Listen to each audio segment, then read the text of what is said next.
Bengal two ব্যাঙ্গালোরে সবাইকে স্বাগত। আজকে আমরা সবাই মিলে এসেছিলাম এনআইএনসি, যেটা হচ্ছে সামথিং ইলেকট্রনিক সিটির ওইদিকে।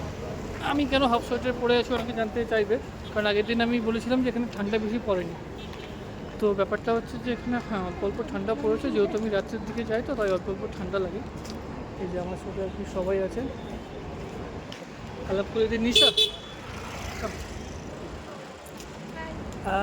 নিশার সাথে বাংলায় কথা বলবো। অ্যাকচুয়ালি বাংলা হিন্দি কিছু বোঝে না, শুধুমাত্র তামিল, তেলেগু অ্যান্ড ইংলিশ। নিশা কেমন আছো?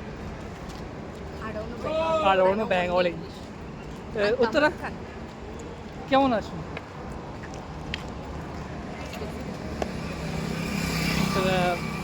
ওরা অ্যাকচুয়ালি বাংলা হিন্দি ইংলিশটা বোঝে, বাংলা হিন্দিটা একদমই বোঝে না। এখানে লোক আমাকে দেখছে, ভাবছে আমি কী করছি।